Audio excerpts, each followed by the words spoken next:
Procrastination isn't laziness, it's science. That heavy, motivated feeling you can't shake? It's rooted in how your brain processes dopamine. Crazy, right? The same chemical that sparks your drive to binge your favorite series also leaves you stuck in a loop of endless delays. While you chase those quick hits of pleasure, your ability to tackle meaningful tasks quietly slips away. Feels unfair, doesn't it? Here's the kicker. It's not the task itself that's holding you back. It's the friction, your brain's silent tug-of-war between staying comfortable and taking action. But what if I told you there's a way to override that resistance? Not with willpower alone, but with practical, counterintuitive strategies. It's about hacking your mind, using discomfort as a tool, and rebuilding momentum, one small step at a time. Sound impossible? It's not. In fact, what you're about to learn could be the missing piece to unlocking your productivity and finally breaking free from the cycle of procrastination. Curious? Good.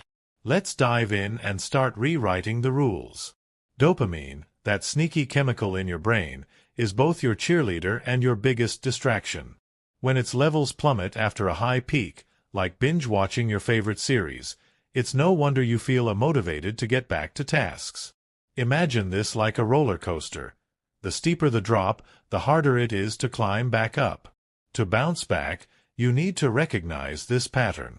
Understanding how your brain's reward system works can keep you from spiraling into procrastination. So, how do you navigate this? One trick is to moderate your dopamine highs. Think of it as balancing treats. If you're indulging in too many small rewards, scrolling endlessly on your phone, perhaps you'll drain your energy for meaningful tasks. Instead, save those dopamine bursts for when you actually accomplish something substantial. This could be as simple as delaying your favorite snack until you've completed a 20-minute work sprint. The rewards will feel so much better, trust me. Now, the million-dollar question. How do you climb out of a trough when you're already there? The answer lies in action, no matter how small. Start with something ridiculously simple, like tidying up your workspace or jotting down a quick to-do list. Each little victory sends a signal to your brain that you're ready to recover.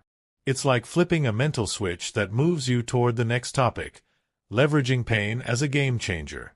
Here's the deal. Comfort zones are the ultimate productivity traps. To break free from that motivated state, you sometimes need to embrace discomfort. Yes, I'm talking about a little controlled pain. Think about activities like cold exposure. It's not exactly pleasant, but it triggers your body to release dopamine as a recovery mechanism. The magic here is in choosing challenges that are safe yet push you beyond your current lethargy. It's like kickstarting your system with a shock. Let's break it down. Imagine sitting at your desk, unable to focus, feeling that heavy fog of procrastination. Instead of waiting for motivation to strike, take action by jumping into something physically demanding. A cold shower, for instance, might sound dreadful, but within seconds, it jolts your body awake and primes your brain for action. It's not just about the cold, it's about signaling to yourself that you're in control. Even a brisk walk can have a similar effect. Now, don't overthink this. The goal isn't to suffer but to disrupt the cycle of inaction. Choose a challenge that feels hard yet manageable, like a quick workout or even holding a plank for a minute. These small wins teach your brain to associate effort with progress.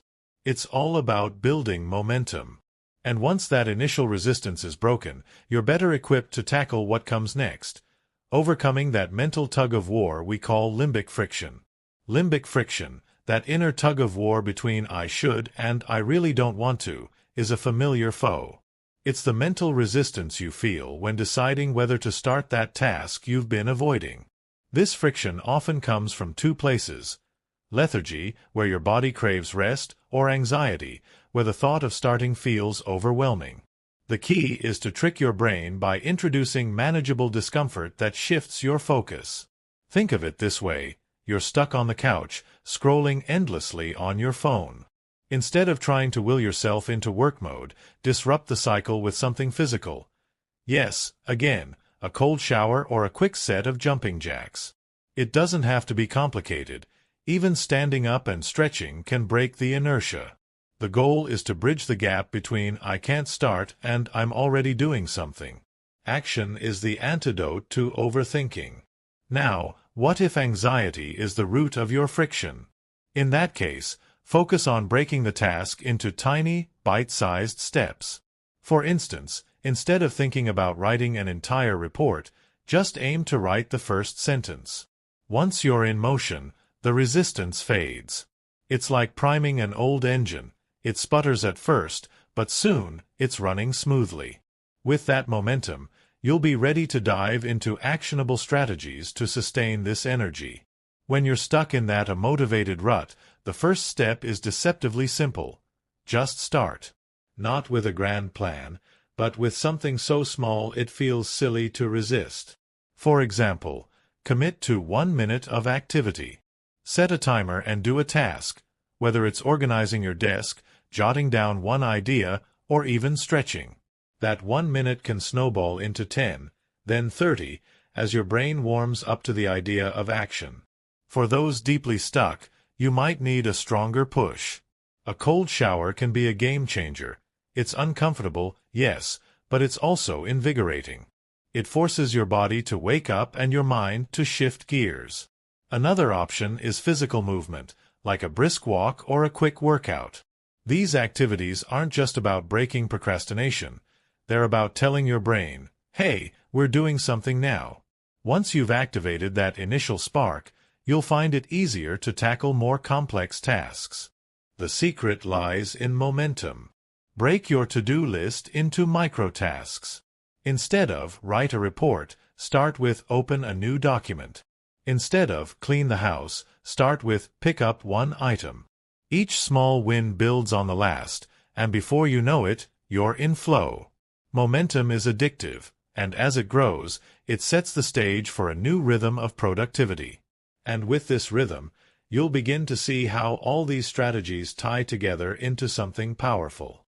Breaking free from procrastination isn't just about motivation.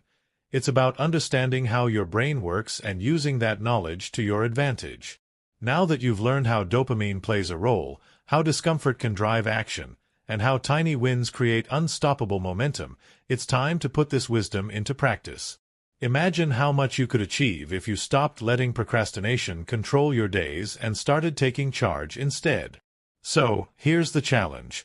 What's one small step you can take right now? Is it organizing your workspace, planning your next move, or even just standing up and shaking off that lethargy? Whatever it is, commit to it. The change you want doesn't come from waiting. It comes from doing. And remember, the hardest part is starting. Once you're in motion, the rest becomes easier. If you're ready to keep learning, growing, and turning knowledge into action, don't stop here. Subscribe to the channel, turn on notifications, and join this journey to mastering your mindset and building the life you deserve. The best version of you is just a few steps away. Are you ready to meet it?